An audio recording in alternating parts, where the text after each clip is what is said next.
বক্তব্য পেশ করবেন চট্টগ্রাম বিশ্ববিদ্যালয়ের আরবি বিভাগের চেয়ারম্যান এবং সেন্ট্রাল শরিয়া board for Islamic banks of বাংলাদেশের চেয়ারম্যান এবং সিডিএ কেন্দ্রীয় জামে মসজিদের সম্মানিত খতিব এবং হজ্জে বাইতুল্লাহর সম্মানিত chairman professor doctor Giasuddin Talukdar.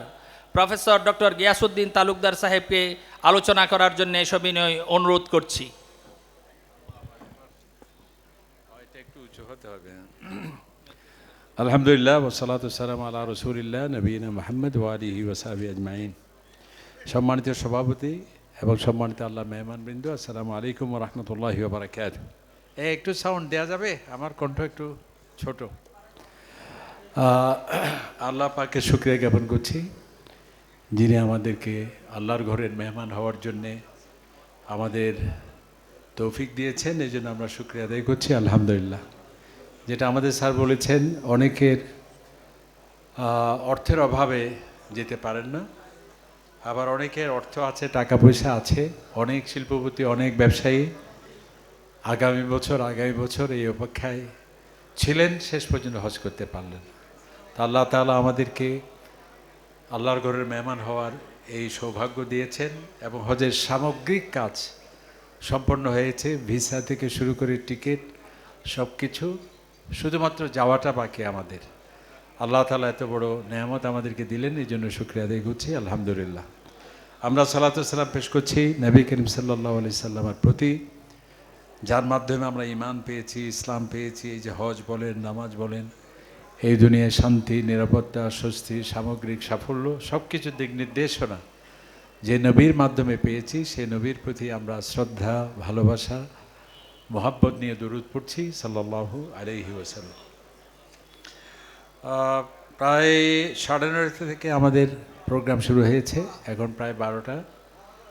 আমাদের আলোচকবৃন্দ ওমরার উপর, হজের উপর খুবই গুরুত্বপূর্ণ কথা বলেছে এবং সর্বশেষ আমাদের এই কাফেলার প্রধান উপদেষ্টা, আমাদের শ্রদ্ধেয় শিক্ষক, খুবই চমৎকারভাবে তিনি বলেছেন হজের ফরজ কী, ওয়াজিব কী এবং আমাদের করণীয় কী, এবং হজের মাঝে কি কি কষ্ট হতে পারে।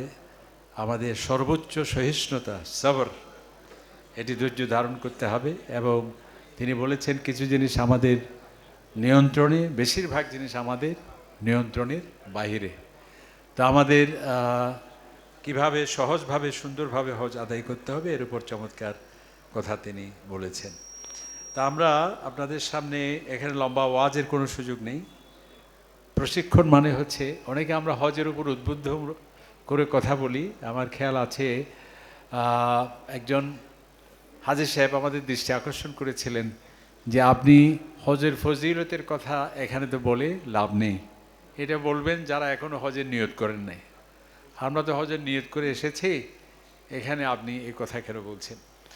এরপরেও বলা দরকার, আমাদের স্যার সেটি বলেছেন, হজ আসলে এত গুরুত্বপূর্ণ যে কোরআনে, যদিও নামাজের অনেক গুরুত্ব, কিন্তু কোরআনের 114টি সূরার মধ্যে সুনির্দিষ্ট একটি সূরা হজের নামে। আমরা বলি না যে বৃক্ষ তোমার নাম কি, বৃক্ষ কি বলে যে ফলে পরিচয়। তো এই হজের কি গুরুত্ব আমরা এখান থেকে বুঝতে পারি, অনুধাবন করতে পারি যে কোরআনের 114টি সূরা, তার মধ্যে একটি সূরা হজের নামে। এবং হজের এটা বোঝার জন্যে যে আমরা কি হজ আদায় করতে যাচ্ছি, এর গুরুত্ব যাতে আমরা অনুধাবন করতে পারি, যে এটি সর্বশেষ বিধান হচ্ছে হজ, নবম হিজরিতে, অর্থাৎ মক্কা শরীফের 13টি বছর সেখানে হজ ফরজ হয়নি। মদিনা শরীফের নবী সাহেব 10 বছর ছিলেন, সর্বশেষ বছর নবম হিজরিতে হজের বিধান আসছে। তার মানে হচ্ছে হজ এত গুরুত্বপূর্ণ যে যেটি আয়োজনের জন্যে প্রায় 19টি বছর সময় লেগেছে। এর কারণ কি? এর কারণ হলো রাষ্ট্রীয় নিরাপত্তার প্রয়োজন। এটি তো মক্কা শরীফে ছিল না, বা মদিনা শরীফের প্রথম দিকেও ছিল না। আইন শৃঙ্খলার প্রয়োজন, ল অ্যান্ড অর্ডার দরকার। এতগুলো মানুষের সমাবেশ হবে, সেখানে কি হতে পারে, আইন শৃঙ্খলা অবস্থা অবনতি হতে পারে। তো সেই জন্য, এবং আর্থিক সচ্ছলতার প্রয়োজন, যেখানে রাষ্ট্রেই নেই এখানে অর্থের তো প্রশ্নই আসে না। এই জন্য এই জিনিসগুলো হতে অনেক সময় লেগেছে, যার ফলে হজ একদম সর্বশেষ। তাহলে সর্বশেষ বিধান হচ্ছে এই হজ, বোঝা যায়। এবং এই হজ শেষ আল্লাহ তাআলার ডাকে সাড়া দিয়ে নবীকে ইসলাম আমাদেরকে বিদায় জানিয়েছিলেন। তার মানে হলো যে কোনো একটা প্রজেক্ট যখন শেষ হয়ে যায়, আর প্রজেক্ট ইঞ্জিনিয়ার সাহেব থাকেন, প্রকল্প পরিচালক থাকেন না, তাহলে বোঝা যাচ্ছে যে এটা এত গুরুত্বপূর্ণ, এটা শেষ। নবী করিম সাল্লাল্লাহু আলাইহি ওয়াসাল্লাম আমাদেরকে বিদায় মাত্র 2 থেকে 2.5 মাস পর, জিলহজ তো, মুহররম, সফর, রবিউল আউয়ালে তিনি চলে যান। তাহলে গুরুত্ব অনুধাবন করার জন্যে। কারণ এই জন্য আমরা বলছি, অনেকে বলে যে প্রথমবার হজ দেখতে যাচ্ছেন নাকি তিনি, দ্বিতীয়বার শিখতে যাবেন, তৃতীয়বার করতে যাবেন, চতুর্থবার পরিবার পরিজনকে নিয়ে আবার যাওয়া যায় কিনা, এই ধরনের দৃষ্টিভঙ্গি যাতে না হয়। এবং হজ এত গুরুত্বপূর্ণ যে কোরআন যে 23 বছর ব্যাপী কোরআন শরীফ নাজিল হয়েছে, বিভিন্ন প্রশ্নের উত্তরে, সমস্যার সমাধানে, পরিস্থিতির মূল্যায়নে, সংকট উত্তরণে। সর্বশেষ আয়াত, যার পর আর কোরআন আয়াত আল্লাহ তাআলার পক্ষ থেকে আসেনি, সর্বশেষ আয়াত নাজিল হয়েছে কোরআনের এই হজের যে প্রধান দিবস আরাফা দিবসে এই আয়াতটি নাজিল হয়েছে। আল ইয়াউমা আকমালতু লাকুম, হে নবী, যেই ইসলামের যাত্রা শুরু হয়েছে আদম আলাইহিস সালামের মাধ্যমে, লক্ষ লক্ষ নবীরা এটির পরিপূর্ণতায় যারা চেষ্টা করেছেন, আজকে আপনার মাধ্যমে আমি ইসলামকে পরিপূর্ণ ঘোষণা করলাম। সুবহানাল্লাহ। তাহলে কত গুরুত্বপূর্ণ এটি। তো যাই হোক, এটা আমি এই জন্যই বললাম যাতে আমরা এই হজ যেহেতু, এবং জীবনে একবার কেবল, হ্যাঁ, নামাজ আমরা দৈনিক 5 বার পড়তে হচ্ছে, সিয়াম প্রতি বছরই, যাকাত প্রতি বছরই, হজ কিন্তু জীবনে একবার কেন? এখানে যেটা একটু কষ্ট আছে, তবে তার মানে এই নয় যে হজ ভীতি যাতে আমাদের মধ্যে কাজ না করে। যারা এক শ্রেণীর লোকেরা খুবই হজ থেকে যাতে মানুষকে নিরুৎসাহিত করা হয়, যাতে হজে যাওয়ার ক্ষেত্রে মানুষের আগ্রহ সৃষ্টি না হয়, নানা বিভ্রান্তি ছড়ানো হয়।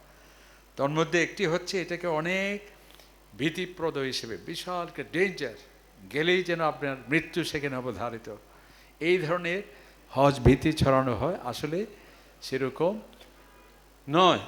তো কি বলছিলাম আমরা, তাহলে হজটি যেহেতু আমার জীবনে একবার কেন, যেহেতু একটা আর্থিক বিষয়, প্রতি বছর যদি 6-7 লক্ষ টাকা খরচ করে আমাদের প্রতি বছরে যেতে হতো, অনেকের পক্ষে সেটা সম্ভব নয়। আবার যার 80 বছর বয়স, 85 বছর বয়স, 90 বছর বয়স, প্রতি বছর যদি হজ করতে হতো তাহলে অনেক কষ্টের হয়ে যেত। এই জন্যে জীবনে একবার। এবং আরও অনেক ব্যাপার আছে, যেহেতু হজের মধ্যে যদি আমাদের বাংলাদেশ থেকে 45 দিন 50 দিন আমাদের থাকতেই হয়, অন্য দেশে হয়তো বা 15 দিন 20 দিনে সম্ভব, যেহেতু আমাদের এখানে এয়ারক্রাফট নেই, ফ্লাইটের সমস্যা না। হজ তো মাত্র 5 দিন, হজ মাত্র 5 দিন। এর 2 দিন আগে যদি কেউ যায়, হজ শেষ হলো, মদিনা শরীফ ঘুরে যদি চলে আসে 8-10 দিনের মধ্যে, কিন্তু আসলে 7-8 দিনে হজ মাত্র 5 দিন। এরপর মদিনা জিয়ারা যতদিন থাকে, কিন্তু আমরা বাকি দিন থাকতে হচ্ছে কেন? ফ্লাইটের কারণে, শিডিউলের কারণে। তো এই যে 40-45 দিন থাকা, সেখানে একজন বড় মনে করুন আইনবিদ আছেন যে ডেইলি 1 কোটি 2 কোটি টাকা ইনকাম করছে। এখানে অনেক ব্যবসায়ী আছেন যার ডেইলি টার্ন ওভার হচ্ছে প্রায় 100 কোটি টাকা। তো এই লোক যদি প্রতি বছর হজে যেতে হয়, তাহলে তার তো বিশাল কষ্ট হবে। তাহলে এই যে ব্যবসা বাণিজ্য সব কিছু ছেড়ে দেয়া, আত্মীয় পরিবার পরিজন এত আদরের, এত স্নেহের, তাদেরকে 1 মাস ত্যাগ করা, এবং নানাবিধ সেখানে কিছুটা কষ্ট তো আছে। এই জন্যেই থাকার কষ্ট আছে কিছুটা, খাওয়া দাওয়া যেটি স্বাভাবিক আমরা বাড়িঘরে যেভাবে খাবার খেয়ে থাকি, সেটি তো সফরে সেটা সম্ভব নয়। লক্ষ লক্ষ মানুষের সমাগম, তাওয়াফ এবং সাই করার ক্ষেত্রে আপনার অনেক সেখানে বাধা বিপত্তি। এই জন্য এগুলো জীবনে একবার মাত্র। এই জন্যে আমরা জীবনে যেহেতু একবার, সেই জন্য এই হজটি যাতে যথাযথভাবে হয়, সুন্দরভাবে হয়, সর্বোচ্চ আমাদের চেষ্টা করতে হবে। আমাদের মৌলানা সফিউল্লাহ ডক্টর কুতুবী সাহেব বলেছেন যে হজ কবুল হওয়ার জন্যে কি কি শর্ত, এটা কিন্তু আমাদের সবচেয়ে বেশি সতর্ক থাকতে হবে। এক নম্বর হচ্ছে এখলাস। হজ না, যে কোনো ইবাদতের ক্ষেত্রে এখলাস মানে আমি হাজী সাহেব বলবে সেই জন্য নয়। যদি আমরা অনেকে এরকমও দেখি, যখন একটা চিঠি দেওয়া হয় বিয়ের, এটা আবার ফেরত দেওয়া হয়। কারণ কি? বলা হচ্ছে যে আমার নামে, সে কি আমার নাম জানে না, ভালো করে লিখলো না কেন? দেখলাম নাম তো ঠিক আছে, প্রফেসর ডক্টর সব তো আছে, ইঞ্জিনিয়ার ডাক্তার, বলে যে না, সে কি জানে না যে আমি হজে করেছিলাম, অর্থাৎ আলহাজ নাম লাগে নাই সেই জন্যে। এই জন্য যদি হয় হজ, অথবা এটা যদি বিলাসিতা হয়, অথবা সেটা যদি প্রচার সর্বস্ব হয়, তাহলে কিন্তু হবে না। এই জন্য এখলাস মানে একমাত্র আল্লাহ তাআলা ওয়াতিমুল হজ্জ ওয়াল উমরা লিল্লাহ, আমি আল্লাহর জন্যই হজ আদায় করতে হবে। দ্বিতীয় নম্বর হচ্ছে এ হজ, যেটা আমার স্যার বলেছেন, আমার হুজুর কি বলেছেন, অমুক পীর সাহেব কি বলেছেন, দাদা কি বলেছেন, সেভাবে ইবাদত করলেই চলবে না। আমাদের ইবাদত করতে হবে নবী কারিম সাল্লাল্লাহু আলাইহি ওয়াসাল্লাম কীভাবে করেছেন, কোরআনে কীভাবে আছে, নবী সাল্লাল্লাহু আলাইহি ওয়াসাল্লাম কীভাবে করেছেন। এবং সেই জন্যেই কিন্তু আমাদের এই, না হয় এত কষ্টের কাজ কী জন্য আমরা করব। আমার এক খালাম্মা হজে গিয়েছিলেন, উনি আমাকে বলছিলেন যে যদি এটি তোমার টাকার জন্য হয়, আর্থিক ফায়দার জন্য হয়, তাহলে কাফেলা ছাড়া আর কি কিছু নাই বাবা, তুমি এটা ছেড়ে দাও। আর যদি সওয়াবের জন্য হয়, এটা ছাড়া কি আর সওয়াবের কাজ নাই? তার মানে সওয়াবের কাজ হলেও বাধ্য, পয়সার কাজ হলেও বাধ্য। এত কষ্টের বিষয়। তার মানে হলো আসলেই কি বলছে ইসলাম যেন, এই হজটা এত কষ্ট, মানে আমাদেরকে করতে হবে আল্লাহ রসুল কিভাবে করেছেন সেটা। খুদু আন্নি মানাসিকাকুম, আমি কিভাবে হজ করছি সেভাবে তোমাকে হজ করতে হবে। সাল্লু কামা রাআইতুমুনি উসাল্লি, আমি যেভাবে নামাজ পড়ছি সেভাবেই নামাজ পড়তে হবে।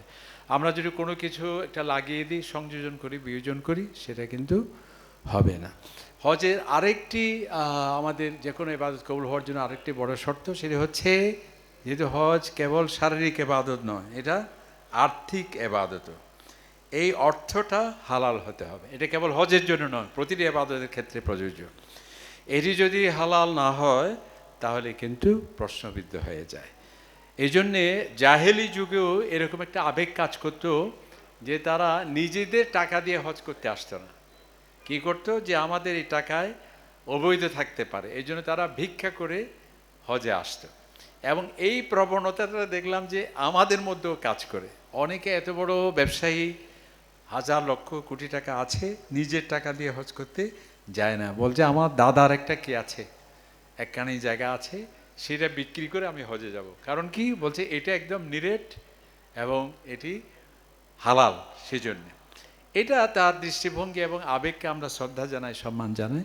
তবে এখানে মূল উত্তর হলো, মানুষের শরীরে যেমন ব্লাড গ্রুপ কয়টা থাকে, 2-3টা থাকে, এখানে বি পজিটিভ, এখানে এ নেগেটিভ না, ব্লাড গ্রুপ হবে একটা। ঠিক আপনার সম্পদের গ্রুপ হবে একটি। সোনালী ব্যাংকে যেটা আছে এটা 2 নম্বর, অগ্রণী ব্যাংকে যেটা আছে সংশয়পূর্ণ, শুধুমাত্র ওই ব্যাংকে যেটা আছে আমার হালাল, এই ধরনের চলবে না। আপনার সমস্ত অর্থপ্রবাহ হালাল গ্রুপ হতে হবে। এই জন্যে আমাদের যেটি গুরুত্বপূর্ণ সেটি হলো কি হওয়া, অর্থ হালাল হওয়া। এই জন্য যখন কোনো হাজী সাহেব লাব্বাইক আল্লাহুম্মা লাব্বাইক বলেন, যদি তার হারাম হয়, আল্লাহ তাআলা লা লাব্বাইক ওয়ালা সা'দাইক, তোমার ইখলাসের ঘাটতি আছে, তুমি যে টাকা দিয়ে আসছো সেটি অনিয়ম, সেটি দুর্নীতি, সেটি ডাকাতি, সেটা অনিয়ম, হারাম পথে, আমি তোমাকে আমার ঘরে ওয়েলকাম করছি না। সুতরাং এটা আমাদের সর্বোচ্চ সতর্ক থাকা দরকার। আরেকটি হলো হজের ক্ষেত্রে আমাদের স্যার বলেছেন, হজের আমরা তো তামাত্তু হজ করব, কিছু প্রয়োজনীয় ঘোষণা আছে, এগুলো আমি একটু পরে বলছি। আমরা আগে সংক্ষিপ্তভাবে হজের কথাগুলো বলি। তবে আপনাদের কোনো টেনশনের কারণ নেই, আমাদের সাথে প্রায় 15 জন 16 জন, তোর মধ্যে 10 জন আলেম ওলামা, ইসলামী চিন্তাবিদ, ইসলামী স্কলার আপনাদের সাথে থাকবেন।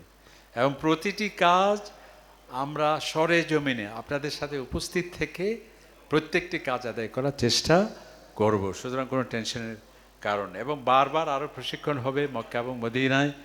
আর হজের প্রতিটি কাজ আলেম ওলামা আপনাদের সাথে থাকবেন। আমাদের সাথে যাচ্ছেন কারা, একটু যদি নাম বলে দিই আপনাদের সুবিধা হয়।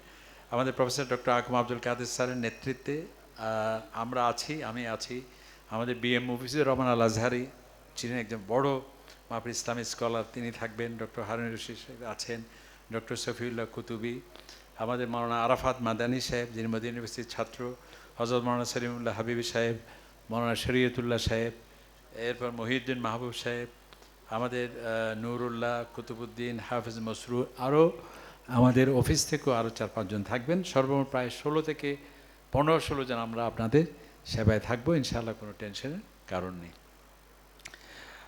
আমরা হজে 3 পদ্ধতিতে হজ করা যায়, একটা হজ্জে তামাত্তু, হজ্জে ইফরাদ, হজ্জে কেরান।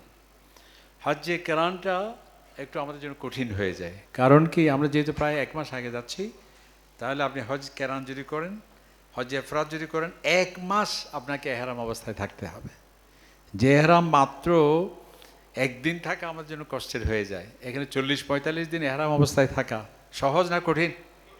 এই জন্যে নবী ইসলাম আমাদের জন্য সহজ করেছেন। আসলে ইসলামটাই তো সহজ, আর দিন ইউসরুন, নবী ইসলাম দিন হচ্ছে সহজ। আর আল্লাহ তাআলার ঘোষণা ইউরিদুল্লাহ বিকুমুল ইউসর, বান্দা তোমার যেটা সহজ সেটা আমি চাই, ওয়ালা ইউরিদু বিকুমুল উসর, তোমার যেটা কঠিন জটিল সেটা আমি চাই না। একটা উদাহরণ, সেদিন একজন মৌলানা সাহেব খুব সুন্দর বলেছেন, বাইতুল মুকাররমের সিনিয়র ইমাম ডক্টর মৌলানা মহিবুল্লাহ নাদভী, আমার কাছে এই কথাটা খুব ভালো লেগেছে। মনে করেন আপনি আমাকে দাওয়াত দিয়েছেন আপনার ঘরের মেহমান হওয়ার জন্যে, আপনি কি আমাকে কঠিন কোনো শর্ত দেবেন যে আমার কাছে আপনাকে দাওয়াত দিয়েছি, প্রিমিয়ার থেকে 3000 টাকার মিষ্টি আনবেন, আর চেরি ফল আনবেন, আঙ্গুর আনবেন, আমার জন্য সিঙ্গাপুর থেকে এই হাদিয়া নিয়ে আসবেন, এতগুলো দিলে তো এটা আর কি দাওয়াত দিলেন? তাহলে মেহমান যাতে আসতে পারে এবং তিনি যত সহজতা, যত কার্টেসি, সেটাই তো আমরা করে থাকি। তো আল্লাহ পাক সুবহানাহু ওয়া তাআলা তার বান্দাকে মেহমান হিসেবে দাওয়াত দিয়েছেন, তিনি কি এমন সেখানে কষ্টের কাজ রাখবেন যেটা তার মেহমানের জন্য কষ্ট হয়? হতে পারে না। এই জন্যে হজ একেবারে সহজ। এবং আরেকটা জিনিস হচ্ছে, আমরা যে নামাজ পড়তে হয়, দোয়া পড়তে হয়, কিন্তু হজটাকে এত সহজ করা হয়েছে, পড়তে হয় না, করতে হয়।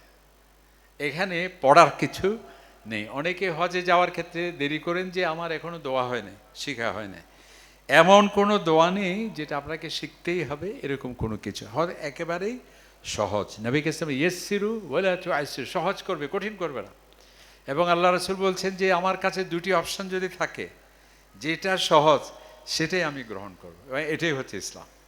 সুতরাং হজে কোনো টেনশনের কোনো কারণ নেই এবং কোনো কঠিন দোয়া নেই, এমন কোনো কাজ নেই যেটা করতে গেলে আমাকে ইন্না লিল্লাহি ওয়া ইন্না ইলাইহি রাজিউন হবে, এইরকম কোনো সেখানে কোনো কাজ নেই। সুতরাং আপনি মা বাবা সবাই থেকে যেন মনে হচ্ছে যেন একটু পরে আমাকে মৃত্যুদণ্ড হয়ে যাবে, এরকম কান্নাকাটি করে বিদায় নেওয়া, এই যে আমাদের এখানে সংস্কৃতি, এটি থেকে আমাদেরকে বেরিয়ে আসতে হবে। বরং আপনার মনে তো আনন্দ থাকার কথা। আমার যে রাষ্ট্রপতি রাজা যদি তাকে আমাকে যে আমন্ত্রণ, কি আমার তার ইনভাইটেশন লেটার আমরা লেমিনেটিং করে রেখে দিই যে বাদশাহ আমাকে দাওয়াত দিয়েছেন, আর আল্লাহ তাআলা আপনাকে দাওয়াত দিচ্ছেন, আল্লাহর মেহমান হবেন। আল হুজ্জাজ ওয়াল উম্মার, যারা হজ করবে, উমরা আদায় করবে, তারা আমার মেহমান। তা আল্লাহর মেহমান হতে পারা, এর থেকে তো বড় আনন্দের আর কোনো সংবাদ হতে পারে না। সুতরাং আপনি একটা ভীতি যদি কাজ করে, তার মানে হচ্ছে আমি কোনো ভুলে আছি। এই জন্যে আমাদের এটি খেয়াল রাখতে হবে। এবং আল্লাহ পাক সুবহানাহু ওয়া তাআলা আরাফাতে যখন অবস্থান করেন হাজী সাহেবানরা, তাদেরকে নিয়ে আল্লাহ তাআলা গর্ব করেন, ইন্নাল্লাহা ইউবাহি বিআহলি আরাফাত। আরাফাতে হাজিরা যখন এহরাম পরে, উস্কো খুস্কো চুল, অবিন্যস্ত তার ধুলি বালিতে কি বলা হয় মিশ্রিত বদন, হ্যাঁ, যেন তার মাথায় টুপি নেই, পায়ে ভালো জুতোও নেই, ভালো জুতো পরতে পারে না, হজের সময় স্যান্ডেল পরতে হয়। এরকম লোক যখন সে আল্লাহ তাআলার কাছে আবেদন করে, আল্লাহ তাআলার কাছে আবেগ মহব্বত যখন উচ্ছ্বাস যখন তিনি করেন, আল্লাহ পাক সুবহানাহু ওয়া তাআলা ফেরেশতাদের নিয়ে কী করেন? গর্ব করে যে দেখো হে ফেরেশতারা, তোমরা যে বাধা দিয়েছিলে তাদেরকে সৃষ্টি না করার জন্য, আজকে দেখো তারা আমাকে দেখে নেয়, অথচ আমার প্রতি কী মহব্বত। তারা জান্নাত দেখে নেয়, অথচ সেই জান্নাত পাওয়ার কী প্রবল আশা তাদের। তারা জাহান্নাম দেখে নেয়, সেই জাহান্নাম থেকে পরিত্রাণের কী একটি ভীতি তাদের মধ্যে কাজ করছে, তারা কি আমাকে দেখেছে? না। তখন আল্লাহ পাক সুবহানাহু ওয়া তাআলা এভাবে ফেরেশতাদের নিয়ে গর্ব করেন। সুতরাং এই হজ তো সেটা আনন্দের হওয়া দরকার, এটি কোনো আমাদের কঠিন বা জটিল বা পেরেশানির কোনো কাজ নেই। তাহলে আমরা সহজভাবে কি করতে হবে? তামাত্তু হজ। তামাত্তু হজ মানে হচ্ছে প্রথমে ওমরা আদায় করা, প্রথমে ওমরা আদায় করা, এরপর হচ্ছে হজের 5 দিন হজের কাজগুলো যথাযথভাবে করা, এটাই হচ্ছে তামাত্তু। তাহলে ওমরা কি? ওমরা হচ্ছে 4টি কাজ। আজকে বিস্তারিত বলার সুযোগ নেই, যেহেতু আমরা আপনাদের সাথে, আমি বারবার বলছি, আপনাদের সাথেই থাকবো, ওলামায়ে কেরাম আছেন, ওখানেও বারবার ট্রেনিং হবে।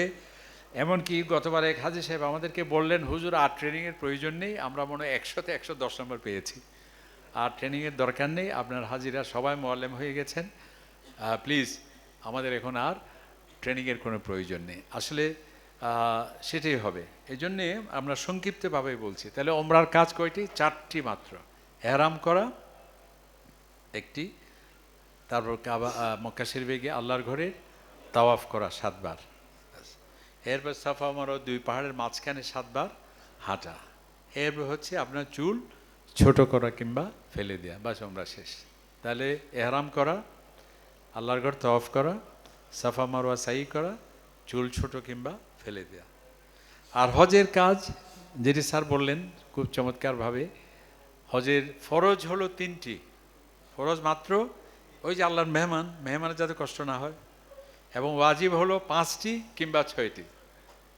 হ্যাঁ, 3টি কি? একদম সহজ, ওই যে এহরাম করা, আল্লাহর ঘরের তাওয়াফ করা যেটা আপনি আগে করেছেন, এবং আরাফাতের ময়দানে অবস্থান করা, একদম সহজ। আর হজের ওয়াজিব হচ্ছে 5টি। মুজদালিফা নামক স্থানে, ওই যে আরাফাত থেকে যেদিন আমরা আসবো রাত্রে, সেখানে রাত্রে অবস্থান করা, শুধু রাত্রে ওই জায়গায় গিয়ে অবস্থান করা। কেউ যদি 5 মিনিট 10 মিনিট আধা ঘন্টা অবস্থান করে, অবস্থান হয়ে যাবে। এটি হচ্ছে হজের ওয়াজিব। এরপর হলো আপনার জামারাত, অর্থাৎ শয়তানকে কঙ্কর নিক্ষেপ করা, পাথর মারা 2। 3 নম্বর হচ্ছে মাথার চুল ফেলে দেয়া কিংবা ছোট করা। 4 নম্বর হচ্ছে সাফা মারওয়া সাই করা, ওই যে আগে যেটা করেছেন আপনারা। এরপর হলো যখন আমার হজের কাজ শেষ হয়ে গেল সব কিছু, যখন আমি মদিনা শরীফ যাব বা দেশে চলে আসব, সর্বশেষ আরেকটি তাওয়াফ করা, যেটার নাম হচ্ছে বিদায়িতা। তাহলে এখানে কি কঠিন? একদম সহজ। এবার আসুন যে দিন ভিত্তিক বললে আমাদের জন্য সহজ হয়, কোনটা ফরজ কোনটা ওয়াজিব, এটি এভাবে বললে হয়তো আমাদের কঠিন হয়ে যায়, ফরজটা কখন করব, ওয়াজিবটা কখন করব। এই জন্য দিন ভিত্তিক হলে আমার জন্য ভালো। হজের কাজ তাহলে আমরা তামাত্তু করে একেবারে সাধারণভাবে এখানে যেভাবে আছি সেভাবে আমরা সাধারণ ড্রেসে থাকতে পারবো, কোনো বিধিনিষেধ আমাদের জন্য নেই। তাহলে হজের কাজ হলো 5 দিন, আরবি জিলহজ মাসের 5 দিন, 8, 9, 10, 11, 12, এই 5 দিন সুনির্দিষ্ট সময়ে সুনির্দিষ্ট জায়গায় অবস্থান করা এবং সুনির্দিষ্ট কাজগুলো করা, এটাই হচ্ছে হজ। 8 তারিখ কী করতে হবে? একদম সহজ। সব হাজী সাহেবান যারা তামাত্তু করেছেন তারা মক্কা শরীফ থেকে, হোটেল থেকে কি করবেন? এহরাম করবেন, ওই যে এহরাম আগের মতোই, এটা কোনো নতুন কিছু নয়। এহরাম পড়লেন, এরপর সকল হাজী সাহেব 8 তারিখ নবীকে ইসলাম কোথায় গিয়েছেন? মিনা নামক স্থানে। হজের স্থান হলো, যেটি স্যার বলেছেন মনে হয় 4টি। একটা হচ্ছে হজ কেন্দ্রিক জায়গা হচ্ছে আল্লাহর ঘর, সাফা মারোয়া, আর বাইরে হচ্ছে মিনা একটি জায়গা, মুজদালিফা একটি জায়গা, আরাফা একটি জায়গা। এগুলো কাছাকাছি, একটার সাথে আরেকটা প্রায় লাগানো। তো 8 তারিখ এহরাম করে সকল হাজী সাহেব চলে যাবেন মিনায়। মিনায় যাব আমরা, মোয়াল্লেমের বাস থাকবে। এটাও মনে হয় স্যার বলেছেন যে কিছু কিছু এমনি, যদিও আমরা কাফেরার মৌলিক কাজ হচ্ছে আপনাদেরকে তাওয়াফ কীভাবে করবেন, সাই কীভাবে করবেন, হজের শিক্ষা কী, এগুলো এবং হজের ঐতিহাসিক স্থানগুলো আপনাদেরকে দেখিয়ে দেওয়া, প্রতিটি কাজে সরজমিনে থাকা। কিন্তু বেশিরভাগ জিনিস কিন্তু আমাদের কন্ট্রোলে না। যেমন বিমান কি কাফেলার কথায় চলবে? বাস, মোয়াল্লামের যে বাসগুলো মিনা মুজদালিফা, এগুলো হচ্ছে সৌদি সরকারের আন্ডারে, ঠিক আছে? তো এখানে মোয়াল্লেমের বাস আসবে, এটা কীভাবে আসবে না আসবে ইনশাল্লাহ আমরা পরে বলবো। তাহলে আমরা মিনায় গিয়ে পৌঁছলাম। মিনাতে বিশাল হাজিদের অবস্থানের জায়গা সেটি হচ্ছে মিনায় তাঁবু আছে। এই তাঁবুতে আমরা যাব এবং 8 তারিখ কাজ কি? নবী ইসলাম জোহর, আসর, মাগরিব, ঈশা এবং পরের দিন ফজর পর্যন্ত এখানে তিনি অবস্থান করেছেন। 8 তারিখের কাজ হচ্ছে জোহর, আসর, মাগরিব, ঈশা এবং 9 তারিখের ফজর পর্যন্ত নবী ইসলাম কোথায় ছিলেন? মিনায় ছিলেন। এবং এই কাজটা করা এটা হজের ফরজও নয়, ওয়াজিবও না, হজের সুন্নাহ। কেউ যদি এই 8 তারিখ নাও যেতে পারে তার হজে কোনো দম দিতে হবে না, হজের কোনো সমস্যা হবে না, তবে একটি সুন্নাহ থেকে তিনি মাহরুম হলেন। ইনশাআল্লাহ আমরা তো অবশ্যই যাব, আল্লাহ তাআলা সহজ করে দিন, আমিন। তাহলে 8 তারিখের কাজকে এহরাম করে মিনায় চলে যাওয়া এবং এই 5 ওয়াক্ত নামাজ পড়া। 9 তারিখের কাজ কি? এটা হচ্ছে হজের আসল কাজ। এবং আল্লাহর নবী বলছেন আল হজ্জু আরাফা, আরাফাতে অবস্থানেই হলো হজ। তাহলে কত গুরুত্বপূর্ণ সেটি। 9 তারিখে নবী ইসলাম 16 লক্ষ সাহাবা ইকরাম নিয়ে ওই মিনা থেকে আরাফার উদ্দেশ্যে রওনা হয়েছিলেন। আমরাও সেভাবে রওনা হব, বাস যুগে আমরা আরাফাতে চলে যাব। আরাফার জোহরের আগে আগে সকল হাজী সাহেব সেখানে উপস্থিত হতে হয়। এরপরে যখন সূর্য ঢলবে তখন আরাফায় অবস্থানের সময় শুরু হয়ে যায় এবং আরাফার সূর্য ঢলার পর থেকে সূর্যাস্ত পর্যন্ত এটা হচ্ছে আরাফার টাইম। আগে পরে যাওয়া যায় কিন্তু মূল টাইম হচ্ছে এটি। তো এখানে নবী ইসলাম তিনি সূর্য ঢলার পর থেকেই হজের খুতবা দিয়েছেন, যেটা বিদায় হজের ভাষণ যেটাকে আমরা বলি। এবং ইনশাআল্লাহ আমাদের স্বার্থ প্রতি বছরেই আমরা বিদায় হজের ভাষণটি নবী ইসলামের সেখানে আমরা উপস্থাপন করি যে আজ থেকে 1500 বছর আগে এই পবিত্র প্রান্তরে নবী ইসলাম কী বলেছিলেন। এবং এই সংক্ষিপ্ত খুতবাতে তিনি মানুষের অধিকার, নারীদের অধিকার, বিশ্ব শান্তি এবং সুদমুক্ত অর্থনীতি এবং সামগ্রিক কল্যাণ নিশ্চিত করার লক্ষ্যে কী কী করণীয় সেখানে নবী ইসলাম বলে গিয়েছিলেন। সে আরাফাতের খুতবা ইনশাআল্লাহ আপনাদেরকে সেখানে শোনানো হবে। তাহলে এখানেও ওই যে হজের যিনি খুতবা শুরু হবে, খুতবা শুরুর পরে আজান হয়, আজানের পরে একামত দিয়ে প্রথমে জোহরের নামাজ 2 রাকাত, এরপরে একামতের মাধ্যমে আবার আসরের নামাজ 2 রাকাত। তাহলে জোহর এবং আসর একসাথে আমরা সেখানে পড়ব। নবী ইসলাম সেভাবে পড়েছেন। এটাই আরাফার আমাদের কাজ। এরপরে নামাজের পর থেকে জোহর এবং আসরের পর থেকে সূর্যাস্ত পর্যন্ত এটা হচ্ছে আরাফার গুরুত্বপূর্ণ সময়। এখানে আমরা আল্লাহর ইবাদতে, কোরআন তেলাওয়াত, জিকির আজকার, তাওবা, গল্প গুজবে নয় এবং ঘুমে বা অন্যান্যভাবে নয়, আমরা আরাফার সবচেয়ে গুরুত্বপূর্ণ সময় এটি আমরা সেখানে অবস্থান করবে। এটা হচ্ছে হজের ফরজ। তাহলে 9 তারিখের কাজ কি? জোহরের আগে আগে উপস্থিত হওয়া এবং খুতবা শোনা, এরপরে জোহর আসর 2 রাকাত 2 রাকাত সেটা আদায় করে সূর্যাস্ত পর্যন্ত ইবাদতে মশগুল থাকা, এটাই হচ্ছে 9 তারিখের কাজ। যখন সূর্য ডুবে যাবে সকল হাজী সাহেব সবাই রওনা হবেন কোন দিকে? মুজদালিফা থেকে। সবাই আমরা মুজদালিফায় গিয়ে ইনশাআল্লাহ পৌঁছবো। অনেক সময় 8টা, 9টা, 10টা, 11টা, 12টা, এমনকি অনেক সময় ফজরের আগেও পৌঁছতে পারে না, যেহেতু ওই যে লক্ষ লক্ষ মানুষ, হাজার হাজার বাস, হ্যাঁ, সেই জন্য প্রচণ্ড ভিড় হয়। গত বছর অবশ্য খুবই সুন্দরভাবে হয়েছে, এবারও আমরা আশা করছি সব কিছু সুন্দর হবে আলহামদুলিল্লাহ। তাহলে আমরা মুজদালিফা নামক স্থানে যখন পৌঁছে যাব, কাজ কি? আজান হবে বিক্ষিপ্তভাবে। এখানে তো একসাথে একই মসজিদে একটা আজানের মাধ্যমে সম্ভব নয়, প্রতিটি বাসে আলাদা আলাদাভাবে যেখানে আমরা থামবো একটা আজান হলো, একামত দিয়ে মাগরিবের নামাজ 3 রাকাত, এশার নামাজ 2 রাকাত, এরপর হচ্ছে ভিতরের নামাজ 3 রাকাত পড়ে কঙ্কর সংগ্রহ করবো আমরা 70টি কঙ্কর সংগ্রহ করব, ছোট ছোট কঙ্কর ইনশাআল্লাহ আমরা সেটা বলবো এখানে। এই কঙ্কর সংগ্রহ করে আমরা একটু দোয়া করলাম, ইস্তিগফার করলাম, আল্লাহ তাআলার কাছে জিকির করলাম, চাইলাম এবং নবী ইসলাম কিছুক্ষণ বিশ্রাম নিয়েছেন।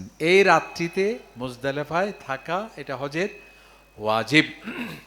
এরপর ফজরের নামাজের পর এখানে নবী ইসলাম দেখুন, মানুষের জন্য যাতে সহজ হয়, আল্লাহর মেহমানদের যাতে কষ্ট না হয়, সকালে সবাই যে একসাথে রওনা দেয় মানুষের কষ্ট হতে পারে, শিশু, নারী, অসুস্থ মানুষ, বয়স্ক মানুষ, এই জন্য নবী ইসলাম অর্ধেক রাত্রির পর তাদেরকে অগ্রিম যাওয়ার জন্য তিনি অনুমতি দিলেন, যাতে সকালে ওনাদের জন্য কষ্ট না হয়।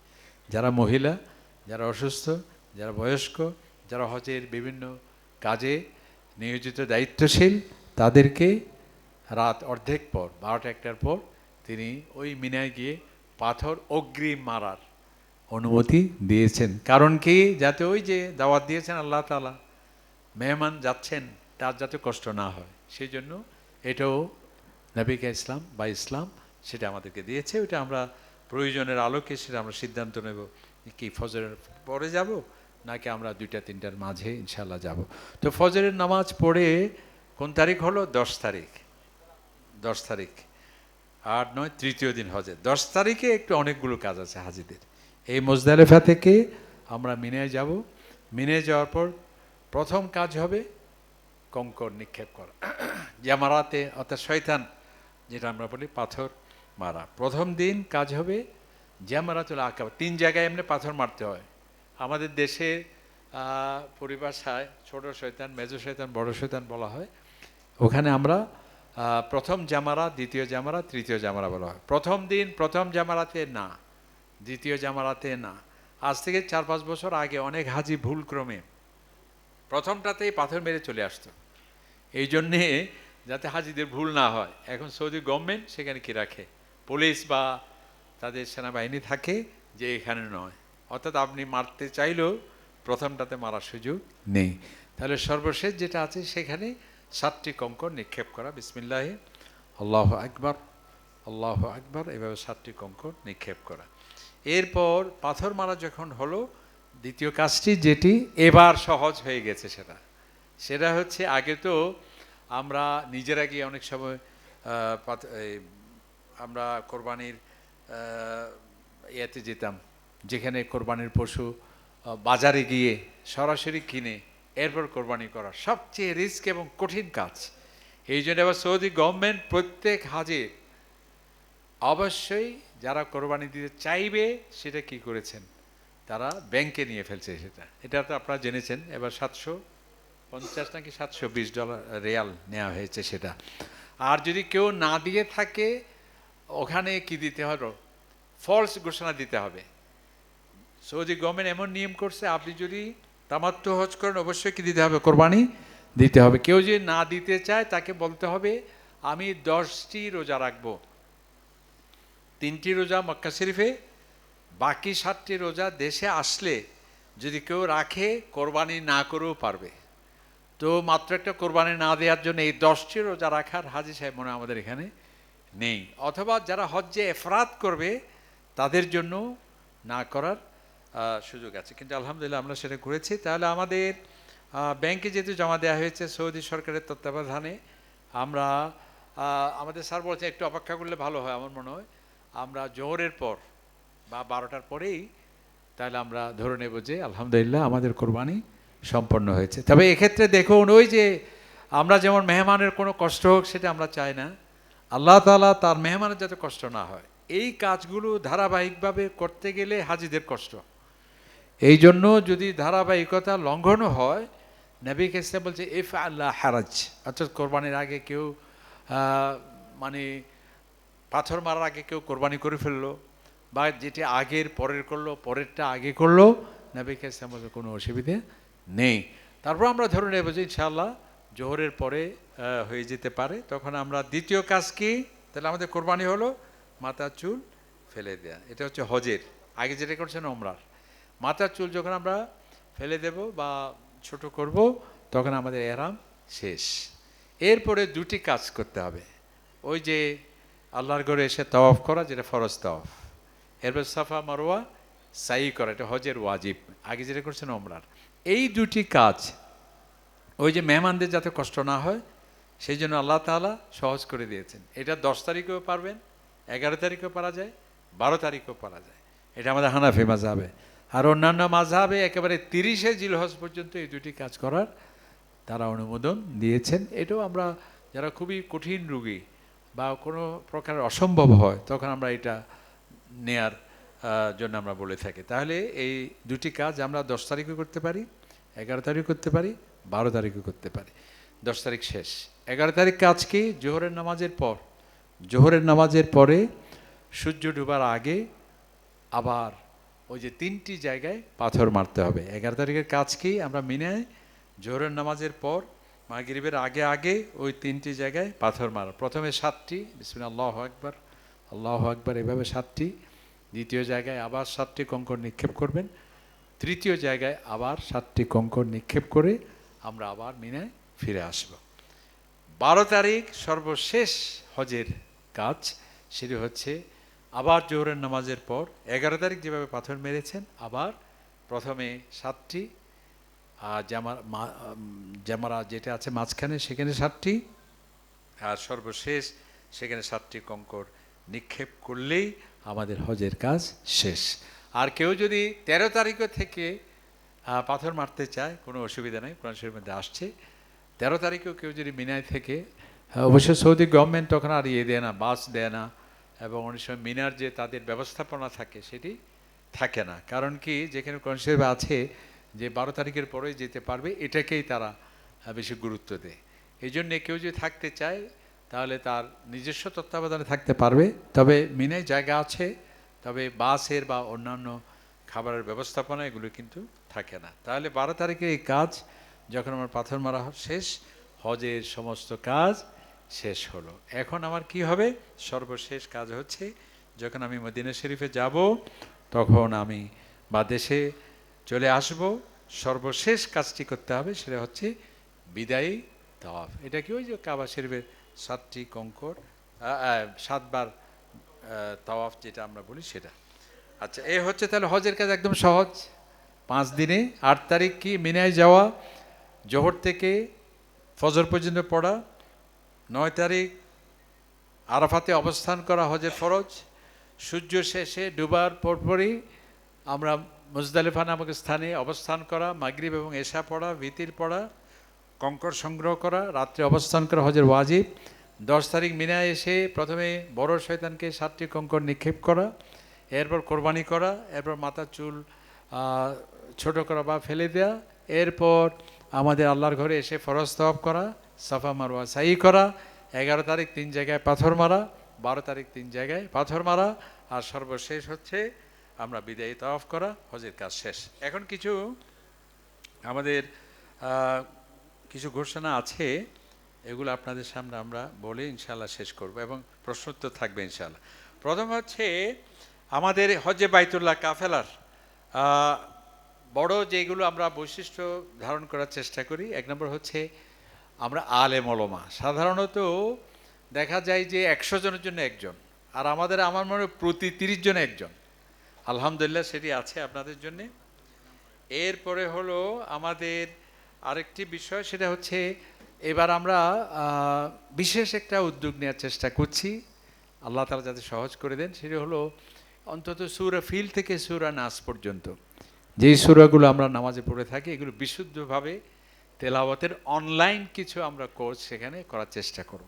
আরেকটি হচ্ছে আমরা কোরআনিক ল্যাঙ্গুয়েজ বলছি, অ্যারাবিক ল্যাঙ্গুয়েজ নয়, কোরআনিক ল্যাঙ্গুয়েজ, অর্থাৎ আরবি, তবে কোরআনের অন্তত 1/3 শব্দের অর্থ যদি আমরা 8-10টি ক্লাসের মাধ্যমে যদি একটু আমরা চেষ্টা করি, অন্তত যেমন রব আসছে কোরআন শরীফে বিভিন্ন রব মানে আমাদের প্রভু, আলামিন আসছে বারবার কোরআন শরীফে, আলামিন মানে হচ্ছে বিশ্বজাহান। হ্যাঁ, সামাওয়াত, সামাওয়াত প্রায় সময় দেখবেন, সামাওয়াত মানে আকাশ, আর্থ মানে ইংরেজি, আরবি সেম, আর্থ মানে এই পৃথিবী। এই ধরনের ইয়া ইউহা নাস আসতে পারে, নাস মানে হে মানব সমাজ। এই ধরনের কিছু কোরআনিক আরবি, সেটি আমরা আপনাদেরকে বিশেষ একটা কোর্স আমরা আগে ঘোষণা দিয়েছি, চেষ্টা করবো ইনশাআল্লাহ সেটি। আরেকটি হচ্ছে স্যার যেটা বললেন, আমরা সবাইকে একটা সিরাত গ্রন্থ দেব। যদি আমাদের স্যার একটা লেখা বই আছে, এটা বাজারে পাওয়া যাবে কি না জানি না, আমরা একটা বই বেছে নেব, আপনার সবাইকে দেব, এটা মক্কা মদিনায় পড়বেন। আমরা এটা বিশেষ একটা নেব, পরীক্ষা নিতে বললে আবার সবাই ভয় পেয়ে যাবে, তোমরা মাস্টার মানুষ মাতবরি দেখা হতো না বেড়া, তাহলে আপনারা পড়বেন ইনশাআল্লাহ। আমরা মদিনা শরীফে একটা সার্টিফিকেট সনদ দেওয়া হবে যে এটা করেছে, এটা একটা বিষয়। এরপর আমরা ঐতিহাসিক স্থানসমূহ মক্কা শরীফে যা আছে যেমন মনে করেন জেবেল নূর, যেখানে কোরআন শরীফ ফার্স্ট নাজিল হয়েছে, সেখানে জেবেল থৌর নবী কাছে হিজরতের সময় যেখানে অবস্থান করেছিলেন। আরেকটা আমরা করি যে এটা রিহার্সেল প্রোগ্রাম বলি আমরা, এই যে হজের মিনা মুজদালিফা আরাফা, যতই ট্রেনিং নেন, যতই বই পড়েন, যতই আপনি শোনেন, যতক্ষণ পর্যন্ত ওই জায়গা দেখা না হয় ততক্ষণ পর্যন্ত সেটি আসলে বুঝে ওঠা কঠিন। এই জন্য আমরা করি কি, হজের আগে যেহেতু যাচ্ছি, আপনাদেরকে আমরা হজের ওই যে রিহার্সাল বলে না, হজের রিহার্সাল প্রোগ্রাম আগে আমরা আপনাদেরকে সেটা দেখাবো। মিনায় আপনারা যাবেন, এটা হচ্ছে মিনা, এখানে আমরা থাকবো। এটা হচ্ছে মুজদালিফা, রাত্রে আমরা এখানে অবস্থান করব। এটা হচ্ছে আরাফা, এখানেই আমরা অবস্থান করব। তাহলে হজের আগে যদি হাজী সাহেব মিনা মুজদালিফা আরাফা এগুলো দেখেন, তাহলে কি হয়ে যায়, তার জন্য সহজ হয়ে যায়। ইনশাআল্লাহ এটা আমরা করব। আরেকটা হচ্ছে, আমরা নিয়মিত প্রতিদিন আলোচনা করলে মানুষ আবার বিরক্ত হয়ে যাবে, সেই জন্য সপ্তাহে 1 দিন 2 দিন আমরা চেষ্টা করব আপনাদের বিষয়ভিত্তিক কিছু আলোচনা, যেমন মনে করেন নারীদের অধিকার, মানুষের অধিকার, এবং ইসলামের যে নামাজ, হজ, জাকাত, এগুলোর উদ্দেশ্য কী, এগুলোর লক্ষ্য কী, হজের শিক্ষা কী, আদর্শ মনের বৈশিষ্ট্য কী, কোরআন ও বিজ্ঞান, এই সমস্ত কিছু সিলেক্টেড কিছু বিষয় নিয়ে আমরা আপনাদের ওখানে আলোচনা করার ইনশাআল্লাহ চেষ্টা করব।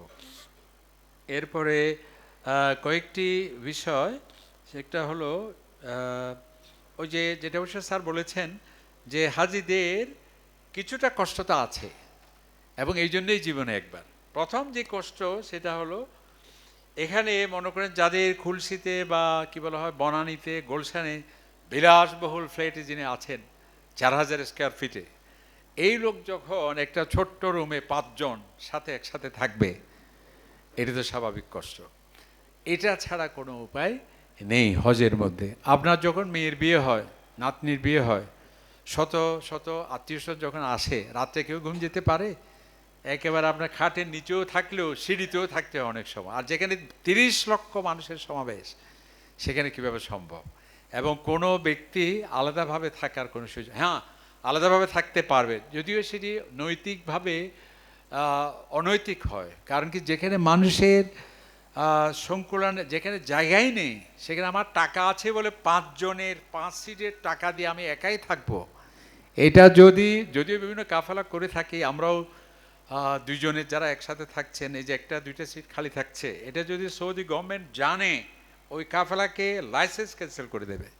কারণ কি, এত বিশাল সমাবেশ যেখানে আমার হোটেল নেই, আর তুমি টাকার বলে 2-3 জনের সিট দখল করে আছো, এটি হতে পারে না। এই জন্যে কষ্টটা কি, এই যে 4-5 জন এবং একসাথে থাকা, তো 4-5 জন আবার একই সাথে মনে করেন যে বাথরুমে যাওয়া, ওখানে যে একটা সিরিয়াল মেনটেন করা, এগুলো কষ্ট। আর এই হোটেলগুলো গতকাল হয়েছে, গত মাসে হয়েছে সেরকম না, এগুলো অন্তত 50-60 বছর আগের হোটেল, এগুলো অনেক পুরনো হোটেল। জাস্ট শুধু কিছু গ্লাস ট্লাস দিয়ে সুন্দর একটা চমক লাগিয়ে, মানে বয়স্ক মানুষ কিন্তু কালার টালার দিয়ে তিনি একেবারে 22 বছরের যুবক। তো এই জন্যে ওখানে গিয়ে আপনার কি হবে, দেখবেন যে ফ্লাশ কাজ করছে না, হঠাৎ করে দেখা যাচ্ছে এমনও অপ্রত্যাশিত, অনাকাঙ্ক্ষিত, হঠাৎ করে পানি চুপসে পড়ছে, তখন তিনি হাজী সাহেব এমন ঝগড়া, উনি বলেন যে ভাগ্য ভালো হুজুর আমি এহরাম পড়েছি। আরে তুমি তো মানুষ হত্যা করা ছাড়া আর বাকি আছে কি, কিন্তু শুধু খুন করন ছাড়া আর কিছু বাকি নেই। তো এই জিনিসগুলো আপনাকে মনে রাখতে হবে। আমি বিশাল শিল্পপতি, আমি অনেক বড়, আমি মিনিস্টার, আমি ব্যারিস্টার, কিছুই করার নেই। এমনকি কেউ যে 5 স্টার হোটেলে থাকে, সেখানেও এই বিড়ম্বনা আছে। এবং আমাদের 5 স্টারের বা লন্ডন আমেরিকার 5 স্টার লোকগুলো সেখানে 2 জনের কাজ করতে পারবে না। কারণ কি, ওরা বছরে যা পায়, এখানে দিনে এর চাইতে মানুষ বেশি আসে, লক্ষ লক্ষ মানুষ আসছে যাচ্ছে, তাদেরকে এখানে রুম মেনটেন করা, আপনি যে টিপ দিলে যে মানুষ আসবেন না, কিছুই নেই সেখানে। হ্যাঁ, এটা আমাদের খেয়াল রাখতে হবে। এবং এই জিনিসগুলো অনেকে বলে যে হুজুর আমার এই রুমে মাঝখানে একটা পিলারই ভাই বাইতে যে নেওয়া, কি বিল্ডিং আর না অনন্য না, বা এখানে কোনো, এটা আমাদের খেয়াল রাখতে হবে বারবার। তারপরও যদি কোনো অসুবিধা হয় সেটা আমরা চেষ্টা করি। এরপর হজের আরেকটা কষ্ট হলো ওই যে বাস, যেটা বলেন, যদিও বাস আসবে মুআল্লিমের, কিন্তু এই বাস টাইম দেওয়া হয়েছে 10টায়, অবশ্যই 10:45 আমাদের রেডি থাকতে হবে। কিন্তু এই 10টা, 11টা, 12টা, 1টা, 2টাও হতে পারে। কারণ কি, এটা পথে আমার মনে হয় বাংলাদেশে আমাদের এখানে যদি হজ হতো, এটা 27 সালের হজ হতো 28 সালে গিয়ে। এত অপেক্ষা করতে হতো, যেহেতু আমাদের রোড নেই, গাড়ি নেই, নানাবিধ সমস্যা। এত বিদ্যুৎ দিতে পারবেন ওখানে? তো এখানে যে 30-40টা 50টা পর্যন্ত রোড আছে, এরপরেও কিন্তু এটা আমাদের অবশ্য পরিকল্পনার অভাবে, যদি সবগুলো ট্রেন সিস্টেম হতো, আন্ডারগ্রাউন্ড হতো, এবং চেষ্টা করছে এরা অবশেষে, আলহামদুলিল্লাহ ওনারা চেষ্টা করছেন, এগুলো হলে ইনশাআল্লাহ। কিন্তু এখনও সেই বাসের জন্য অপেক্ষা করা, সেটা আমাদের খেয়াল রাখতে হবে। এবং বাসে, প্রতিটা বাসে 45 থেকে 50 জন। এখন আপনি যদি বলেন যে না আমার পাশে কেউ বসতে পারবে না, এটা হয় না। এবং হজ খেয়াল রাখতে হবে, আপনি কোনো বিলাসবহুল প্রমোদ সফরে যাননি, আপনি বিনোদনে যান না। বিনোদনে যদি যান, আপনি থাইল্যান্ডে যান, আমেরিকায় যান, বা কক্সবাজার, কুয়াকাটা, এগুলো। আমরা কি যাচ্ছি এখানে বিনোদনের জন্যে? এটা এবাদতের জন্যে। এবং এই এবাদতে যদি আল্লাহর সন্তুষ্টি লক্ষ্য হয়, আল্লাহর মহব্বত থাকে, নবীজির মহব্বত থাকে, সমস্ত কষ্ট তার জন্য কিছুই না। আর যদি এটাকে বিনোদন উদ্দেশ্য ছিল, আর যদি আমার এখলাসের ঘাটতি থাকে, পদে পদে আমি বাধাগ্রস্ত হব। সেই জন্যে আমাদের এখলাস থাকতে হবে। এবং এই বাসের অপেক্ষা, এবং বাস যেটা আমাদের আন্ডারে নয়, জাস্ট আমরা কোঅর্ডিনেশন, কেবল সমন্বয় করছে কেবল। এই বাসগুলো মোয়াল্লেবার আন্ডারও না, এটা হচ্ছে সৌদি সরকারের আন্ডারে। ওখানে ট্রান্সপোর্ট ফুল থাকে, ওখান থেকেই সব কিছু করা হয়। আরেকটা কষ্ট হয় হাজিদের, সেটা হলো খাবারের কষ্ট। আমরা কিন্তু একটু ব্যতিক্রম করার চেষ্টা করি, যদিও বেশিরভাগ শতকরা আমার মনে হয় 98% কি দেওয়া হয়, প্যাকেট আকারে খাবার দেওয়া হয়। এমনকি পলিথিনে, বা ডাল ভাত সব কিছু মিশিয়ে আপনার রুমে সামনে রাখা হয়। এটাই হচ্ছে সিস্টেম, কারণ আসলেই তো কঠিন আসলে খাবার। কিন্তু আমরা আল্লাহর রহমতে একটু কষ্ট হলেও, এবং অনেকটা সাধারণভাবে যা দেওয়া হয় তার থেকে 3 গুণ বেশি দিয়ে আমরা একটা আপনাদের সুবিধার জন্য চেষ্টা করি। সেটা হলো, বুফে বললে আবার সমস্যা, কারণ এখানে সবগুলো তো ডাক্তার, ইঞ্জিনিয়ার। বুফে বললে হয়তো যে বুফে তো মানে 102 আইটেম থাকবে, আপনার এখানে মাত্র 2টা। সুতরাং বুফে না, এটা বুফে বলা মানে ওই যে হোটেল সোনারগাঁ বা 5 স্টার হোটেল, সেটা মাথায় চলে আসে। এখানে আমরা যেটা করি, প্যাকেটে না দিয়ে, প্যাকেটে দিলে হয় কি, ঠান্ডা হয়ে যায়, অনেক সময় বাসি হয়ে যায়, নষ্ট হয়ে যায়, হ্যাঁ, অনেক সময় সেটা হয়। সেই জন্য আমরা এমন হোটেল নেই, এই জন্য আমরা কিন্তু বাসা নিই না। বাসা যদি আপনি এমনি বাড়ি নেন, লিফট থাকে না, বাড়ি নিলে রিসেপশন নেই, বাড়ি নিলে ডাইনিং হল নেই। আমরা হোটেল নেওয়ার চেষ্টা করি, এবং একটা ডাইনিং হল থাকে, ওখানে অনেকটা বুফে স্টাইলে উপস্থাপন করা হয়।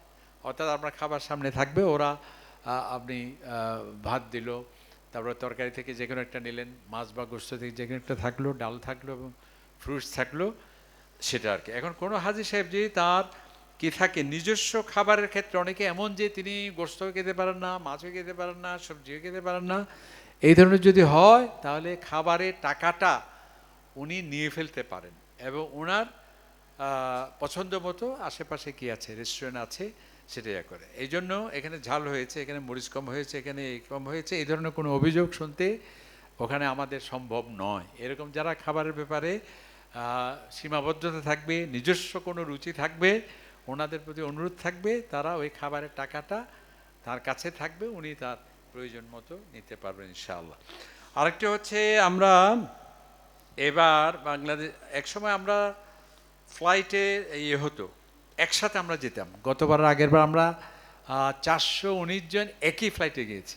এবার কিন্তু বাংলাদেশ বিমান, যেহেতু তখন তত্ত্বাবধায়ক সরকার ছিল, তারা একটা নিয়ম করেছে যে প্রতিটি কাফেলা যা আছে হাজি 3 ভাগে যেতে হবে।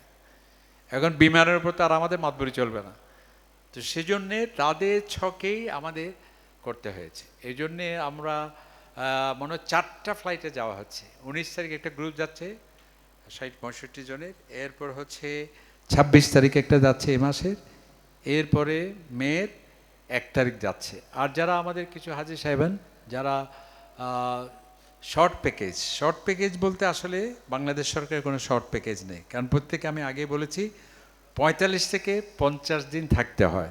কিন্তু আমাদের অনেকে যে ভাইস চ্যান্সেলর মহোদয় আছেন, ডাক্তার, ইঞ্জিনিয়ার, অনেক আইনজীবীরা আছেন, বা অনেকে ছোট্ট শিশু রেখে যাচ্ছেন, তাদেরকে 10, 15, 20 দিন, 25 দিন আসতে হয়, তাদের জন্য একটা আলাদা ব্যবস্থা করতে হয়। আলাদা ব্যবস্থা কিভাবে? তাদের জন্য আলাদা টিকিট করতে হয়। কারণ কি, 20 দিন পর বাংলাদেশ বিমান আপনাকে টিকিট দেবে না। এভাবে যদি হয় তাহলে সমস্ত আজই তো 20 দিনে চলে আসতো, 45-48 দিন পরেই ফিরতি টিকিট। তাহলে যারা শর্ট, এটা কিভাবে, এটা আমাদের আরেকটা টিকিট নিতে হয়, আরেকটা টিকিট নিতে হয়। তো আরেকটা টিকিট আপনারা জানেন যে এবার ইরানের এই যে যুদ্ধে এখানে প্রায় ফ্লাইট তো বন্ধ, এখন এমিরেটস সেই সমস্ত ফ্লাইট বন্ধ, কিন্তু একটা ফ্লাইট চলছে, সেটা হচ্ছে ওমান ভিত্তিক সালাম এয়ারলাইন্স বা ওমান এয়ারলাইন্স, সেটা আছে। তো আলহামদুলিল্লাহ আমরা বিমান যেহেতু পাচ্ছি না, এবং আমরা হাজিদের সুবিধার জন্য, ওনাদের সুবিধার জন্যে এই যে সালাম এয়ারলাইন্স যেটা পেয়েছি, এটা সুবিধা হলো মদিনা শরীফ থেকে কি চিটাগংয়ের এই ফ্লাইট, ওটা আলহামদুলিল্লাহ পেয়েছি। যদি জিদ্দা থেকে হতে হয় তাহলে জিদ্দায় আসা এটা এক কষ্ট, আবার যদি ঢাকায় নামানো হয় ঢাকা থেকে আবার এখানে আসা, তো আলহামদুলিল্লাহ তাহলে শর্টে যারা তাদের আলাদা টিকিট করতে হয়, সেটা আমরা ইনশাল্লাহ করেছি। তাহলে আমরা 4টা গ্রুপে যাচ্ছি আমরা, 19 তারিখে একটা, 26 মেয়ের 1 তারিখ, আর যারা শর্ট আছেন 14 এবং 15। এখন অনেকে বলেন যে আমাকে 14 দেন, অনেকে 15 দেন, আমাকে 26 দেন। এটি 400 মানুষের মধ্যে অনেক কঠিন। এই জন্যে যেটা হয়েছে সেটা আসলে বিমানের নির্দেশনাকেই আমাদেরকে মানতে হয়েছে, এবং সেটি আপনারা আশা রাখি সুন্দরভাবে সেটি দেখবেন। এরপরে আর কিছু ঘোষণা আছে, সেটা হলো ওই যে আমাদের তাও স্যার বলেছেন মনে হয়, আমরা আসার সময় অনেক লোকজন কিন্তু যাওয়ার সময় এবং আসার সময় খেয়াল রাখবেন, সৌদি আরব একমাত্র দেশ যদি আপনার ব্যাগে কোনো কিছু যদি এমন পাওয়া যায়, কোনো বন্ধু বান্ধব কোনো আত্মীয় স্বজন দিয়ে দিল আমাকে, অথচ আমি জানি না এর মধ্যে কি আছে, দেখলাম না, কিন্তু দেখা গেল সেটা সৌদি আরবে নিষিদ্ধ, ওই যে মাদক বা যেটাকে কি বলে হেরোইন, এদের যে পাওয়া যায়, কোনো যুক্তি শুনবে না, আমাকে অমুকে দিয়েছে তমুকে কিচ্ছু মানবে না। এবং এমন একটি দেশ মানে পরের দিনই আপনাকে কি দিয়ে দেয়, মানে ওই ব্যক্তিকে একেবারে সর্বোচ্চ মৃত্যুদণ্ড সেটা দেওয়া হয়। সুতরাং সেই জন্যে এটি সাবধান হতে হবে। এবং আসার সময় কিন্তু দেখা যায় অনেক লোকজন কি দেয়, এই যে স্বর্ণ দেয়, এটা আমরা এটা খেয়াল রাখতে হবে। তাহলে লাগেজ ব্যাগেজ এগুলো কিন্তু আসলে কাফেলার আন্ডারে নয়, এটা আপনাকে করতে হবে। তো আমরা এখানে শেষ করতে, আরেকটা হচ্ছে বদলা হজ। বদলা হজ হচ্ছে অনেকেই মা বাবার নামে বদলা হজ করতে চান। তো আমরা হজে বাইতুল্লাহ, যেহেতু আমরা ওই যে বললাম 15-16 জন মানুষ যাচ্ছেন, ওনাদের মাধ্যমে আমাদের যারা হাজি আছেন, আমাদের যারা বন্ধুবান্ধব আছেন, ওনাদের মা বাবার বদলা হজের ক্ষেত্রে ওনারাও উপকৃত হলেন, হজ্জে বাইতুলও কিছুটা সহযোগিতা করতে পারে। কারণ যেই হজ করতে গেলে ন্যূনতম 6 লাখ লাগবে, 7 লাখ লাগছে। আমরা এক্ষেত্রে আমরা বলছি যে যেহেতু মনে করেন আমি যাচ্ছি, আমাদের লোকজন যারা যাচ্ছেন তাদের মাধ্যমে যে এই বদলা হজটা করতে পারে, আমরা বলছি ন্যূনতম শুধু টিকিট, ফ্লাইটের টিকিটটা যে দিলেন বা সৌদি মোয়াল্লেম ফি দিলেন অন্তত 3 থেকে 3.5, বা আরও যদি কারো থাকে, এটার মাধ্যমে আমরা বদলা হজের এই সুযোগটা আছে। এটা শুধুমাত্র আমরা হজ্জে বাইতুল্লাহর হাজিদের জন্যই সেটা আমরা রেখেছি। আপনাদের যদি সেটি থাকে, আমার মনে হয় আমাদের আরও 7-8টি মনে হয় বদলা হজের সুযোগ আছে, যদি সম্ভব হয় আর কি। আলহামদুলিল্লাহ আমরা মনে হয় এ পর্যন্ত বললাম। এবং কাফেলা থেকে আপনাদের একটা বড় ব্যাগ দেওয়া হবে, সেটা সুনির্দিষ্ট সময় আপনাদের সাথে যোগাযোগ করা হবে। এবং কাফেলা থেকে আরও কিছু দেওয়া হবে, একটা কাঁধের ব্যাগ থাকে, একটা মিনা মুজদালিফা যাওয়ার জন্য একটা ব্যাগ থাকে, এবং মহিলাদের জন্য আমরা স্কার্ফের ব্যবস্থা করে থাকি, ছোট্ট একটা ব্যাগ থাকে, এগুলো সব কাফেলা থেকে দেওয়া হবে। আরেকটা আলহামদুলিল্লাহ আমাদের টিকিট এবছর সৌদি গভর্নমেন্ট প্রায় 2-3 মাস আগেই মক্কা এবং মদিনার সকল হোটেল ভাড়া সম্পন্ন, এবং সমস্ত টিকিট ভিসা সবার শেষ। আমরা এখন নির্দিষ্ট সময় ঘোষণা করব, ওই সময় এসে আপনারা এই টিকিট এবং ভিসা এগুলো পর্যায়ক্রমে যখনই ঘোষণা দেওয়া হবে তখনই ইনশাল্লাহ আপনারা আসবেন। আর কোনো